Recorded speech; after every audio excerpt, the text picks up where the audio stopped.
जी का कहना है कि सर एक खास तबके का पॉपुलेशन बढ़ता जा रहा है देश में और अनार्की सिचुएशन पैदा कर सकता है। उत्तर प्रदेश के मुख्यमंत्री ने एक शब्द का इस्तेमाल किया, मूल निवासी। उत्तर प्रदेश के मुख्यमंत्री को सबसे पहले बहैसियत मुख्यमंत्री उनको इस तरह के अल्फाज इस्तेमाल करने की कोई इजाज़त नहीं देता, ना उनको ज़रूरत थी। क्या मतलब है मूल निवासी का? क्या उत्तर प्रदेश का मुसलमान मूल निवासी नहीं है? और अगर मूल निवासी अगर कोई इस देश में है तो वो है द्रविडियन लोग और आदिवासी लोग, नंबर 1। ना ओवैसी मूल निवासी है, फिर ना योगी आदित्यनाथ मूल निवासी है। फिर उनको ये बताना चाहिए था कि उत्तर प्रदेश में जो TFR रेट है वो 2015-16 में 2.6 था, जो अब गिरकर 2.3 हो चुका है। उनको ये बताना चाहिए था कि भारत में जो मुसलमानों का TFR रेट है वो कितना है, वो गिरा नहीं गिरा। नेशनल फैमिली हेल्थ सर्वे में बता रहे गिरा है, वो बहुत गिरा है, वो नहीं बताते। और सिर्फ डराने का काम, भाई भारत में जो TFR रेट है भारत के मुसलमानों का वो 2.3 है। उत्तर प्रदेश में आप देख लीजिए कि उनका जो TFR रेट उत्तर प्रदेश में गिरा है वो भी काफी गिरा है, उसकी बात ही नहीं करते। उत्तर प्रदेश में जो प्रॉब्लम है वो वेस्टेड चिल्ड्रन का है। वेस्टेड चिल्ड्रन उत्तर प्रदेश में आप देख लीजिए 6% से 7.3% हो चुके हैं। अरे मुख्यमंत्री बताओ ना कि 2.7 था तो TFR रेट यूपी में, अब गिरकर 2.4 हुआ है। और पूरे देश में मुसलमानों का TFR रेट 2.6 से 2.3 हुआ है। पूरे देश में सबसे ज्यादा अगर कोई कॉन्ट्रासेप्टिव इस्तेमाल करता है तो मुसलमान है, वो NFHS कहता है, उस पर भी आप बात नहीं करते। और उत्तर प्रदेश में पॉपुलेशन स्टेबलाइज होगा, डिजायर्ड फर्टिलिटी रेट 2026 तक हो जाएगा।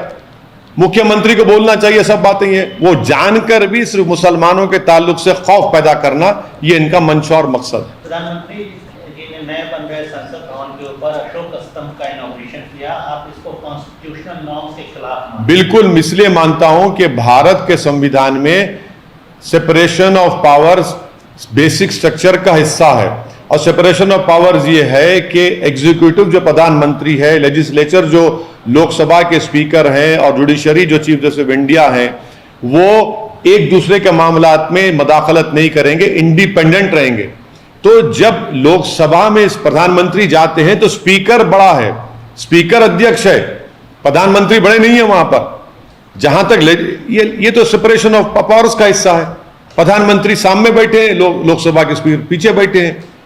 और अगर आप कॉन्स्टिट्यूशनल एक्सपर्ट्स को पूछेंगे तो वो जो अशोक चक्र है, जो उसके में 4 जानवर है, एक घोड़ा है, एक हाथी है, एक उसमें बुल है और एक लायन है। वो क्या बताता है कि भारत के संविधान का जो प्रियम्बल है, लिबर्टी, इक्वालिटी, फ्रेटर्निटी, जस्टिस को बताता है। प्रधानमंत्री उसको क्यों बोल रहे हैं? और ये तो उस जगह पर मिला था ना, जहां पर 50 फीट का एक पिलर है, जहां पर गौतम बुद्ध ने अपना पहला सरमन दिया था। अरे भाई, कोई बौद्ध मजहब के जिम्मेदारों को बिठा लेते कम से कम, ताकि लोग याद रखते कि गौतम बुद्ध ने उस जगह पर खड़े होकर अपना पहला सरमन दिया था। सर, बीजेपी ने अभी अपना नेशनल एग्जीक्यूटिव किया है यहाँ पे तेलंगाना हैदराबाद शहर में। 2 दिन का नेशनल एग्जीक्यूटिव का, बड़े बड़े नेता प्रधानमंत्री खुद आए।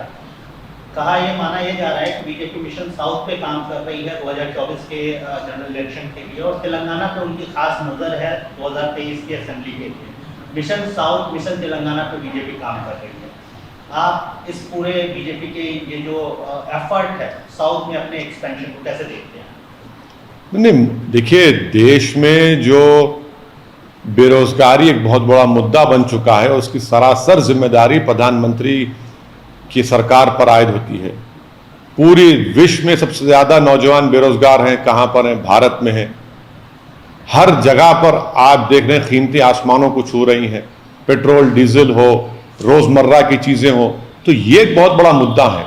बीजेपी कोशिश जरूर कर सकती है, मगर मुझे यकीन है कि बीजेपी तेलंगाना में जो नफरत के पैगाम को आम कर रही है, वो तेलंगाना की आवाम उसको मुस्तरद करेगी, रिजेक्ट करेगी। और तेलंगाना की आवाम मोहब्बत के पैगाम को मानती है और मोहब्बत फैलाने वालों को और तेलंगाना के इंसाफ की लड़ाई लड़ने वालों को बीजेपी देख रही है कि वो नफरत फैला रही है, और तेलंगाना की जनता भी देख रही है बीजेपी के पैगाम को। और मुझे यकीन है कि तेलंगाना की आवाम नफरत को रिजेक्ट करेगी और तेलंगाना की हक की लड़ाई लड़ने वालों का साथ देगी। आपको लगता है सर नॉर्थ इंडिया में उत्तर भारत में बीजेपी सैचुरेशन पे, इसलिए वो दक्षिण भारत की तरफ रुख कर रही है, एक्सपेंशन की बात कर रही है? देखिए, कोई भी पॉलिटिकल पार्टी कहीं पर भी जाकर काम कर सकती है, मगर तेलंगाना की खासियत यह है कि ये स्टेट बना इसलिए बना क्योंकि अपने सेल्फ प्राइड के लिए और तेलंगाना की आइडेंटिटी के लिए, और ये बात बीजेपी नहीं समझ रही ना, बीजेपी को हजम हो रही है बात। साउथ का द्वार कहा जाता है, गेट कहा जाता है हैदराबाद और तेलंगाना को। लगता है कि मुख्यमंत्री तेलंगाना के टीआरएस के मुखिया के चंद्रशेखर राव बीजेपी के राह का सबसे बड़ा हर्डल है, वो सबसे बड़ा ऑब्स्टिकल है बीजेपी के लिए?